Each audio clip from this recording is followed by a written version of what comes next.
Here's what we know. We know that Christopher Bell and Kyle Larson will be two of the four drivers driving for the championship in less than 2 weeks. When we get to Phoenix, the unknowns, they're pretty wide open. So, guys, I'll start with you, Alexis. Give me one of the other drivers that will fill those final two slots. You've got Well, I feel like that's 6 to pick from. I feel like that's easy giving me the first pick. But I'm going to go William Byron. I mean, if there's anybody that is not locked in yet that deserves to be in the final four, it's William Byron. I mean, he's had a stellar season, one that is the best he's ever had in the Cup Series. He's 30 points to the good. Now, granted, who knows, something catastrophic could happen or somebody could win their way in, and all of those things could happen, and he could be on the outside looking in. But I really feel like William Byron will be in the final four when we get to Homestead. All right. I wish he occupied more of my headspace. Yeah, you're right. He's quiet. He's unassuming. He is. Yeah. All right, Brad Gillie, you agree on that? William Byron, one of the two that locks down that final four spot?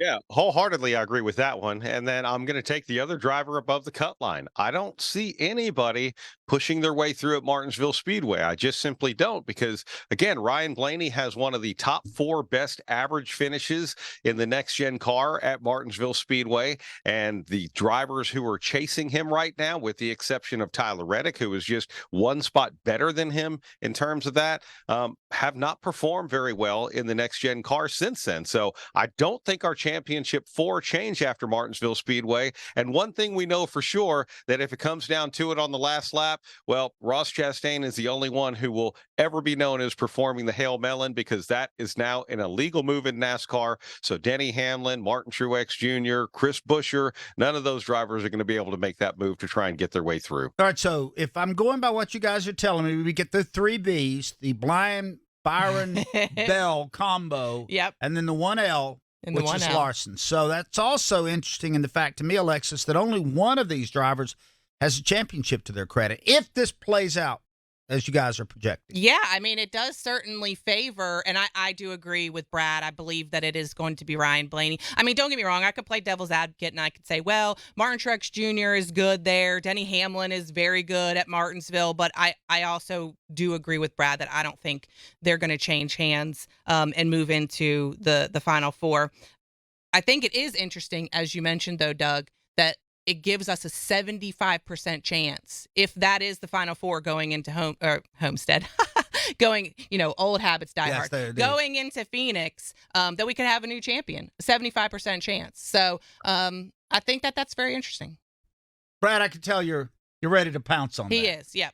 No, I like that. I think she's right. And, who knows what will happen once we get to that championship race. But if the scenario plays out and we don't see any movement within the current Final Four, all 3 manufacturers are also going to be represented in the championship weekend, which that was looking pretty bleak for the Ford people up until Homestead Miami Speedway. And I don't know. I like that parity as well.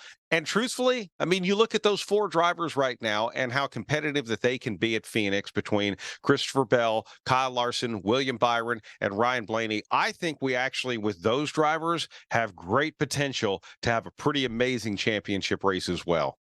So we have had now 34 races this year.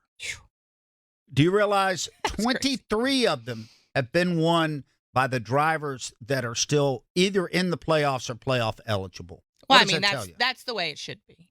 There has been criticism about this format, about how, it doesn't necessarily favor consistency and all of those things. But I think it does when it comes down to the very end. And you talk about that, Doug. I mean, look at who is left in the playoffs. It's I mentioned it last week. The cream always rises to the top. Brad, is there a driver that's out of the playoffs right now that you're really surprised couldn't get into the final 8? Not really. I don't know that there is. I mean, you look at Kyle Busch and say, yeah, maybe the potential was there, but his first year with RCR, I think if we went back to the beginning of the season and we were talking about, what our predictions were going to be toward the end of the season, I think some people are probably surprised that Chastain hasn't come through with more victories. But I don't know that since the playoffs have started this year, I'm surprised that there is someone who's still not alive as far as playoff hopes go. I think if like I had no context of what has happened this year. Like if you asked me at the beginning of the year who would be in the playoffs, I probably would have said Chase Elliott. I probably would have said Joey Logano. Neither of those two guys, really even sniffed the opportunity to get into the Final Four. But with the context of the season and how it's played out, I think who we have left is who should be left. I'm going to echo what you said, especially the Logano thing. Chase Elliott deal's an outlier. Yeah. The whole injury, suspension thing, their season got derailed really early on. But they haven't been running well either. No, not really. No. I mean, every time Chase gets into the top 10, the stands start to quiver a little bit.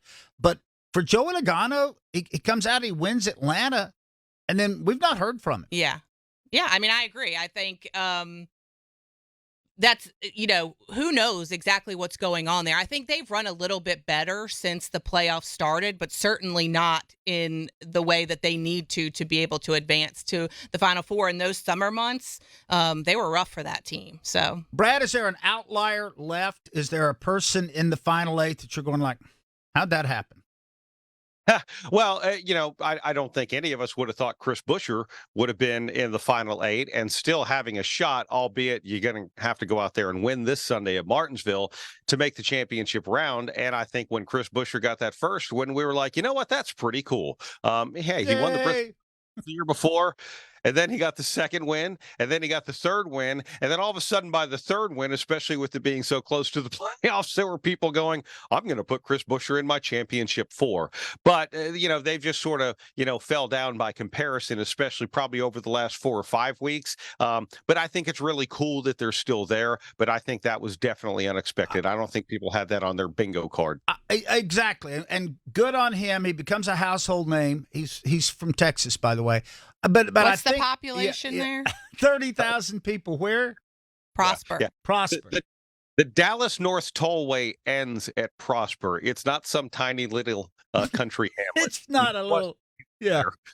They have a ranch and a C-store in Prosper. Anyway, I do think those 3 wins that he got are kind of like a snake swallowing an egg. Yeah, I mean, when you just look at the history of what that team has been through over the last decade, yes. I mean, nobody expected Chris Buescher to be in the situation that he is in now, let alone have those 3 wins, let alone make it to the round of 8. So I think what they have accomplished, and they probably would think differently, but that's almost like a win for them. Like when they started the season, did they think they were going to have 3 wins and make it all the way to the round of 8? Granted, you want to make it to the championship 4 and you want to win the championship. But when you put it in the context of everything that has happened for that team over the last decade, I think they're having a spectacular season. Might be the best story of the year, Brad. Yeah, I would agree. And look, I think Brad Keselowski even has a pretty good chance.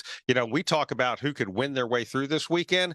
Keselowski was a playoff driver. He was making a pretty good case at Homestead Miami Speedway why he might still get that victory. He's pretty good at Martinsville Speedway as well. And I think if you're Brad Keselowski, outside of winning in the championship race, which is something we have not seen since this format started, and now we're going into the 10th year of it, with this upcoming one at Phoenix, I don't know that Brad Keselowski is going to look to Phoenix to grab that trophy. So maybe this is his last reasonable chance to do it. Wouldn't surprise me if he was the guy celebrating in victory lane at Martinsville on Sunday.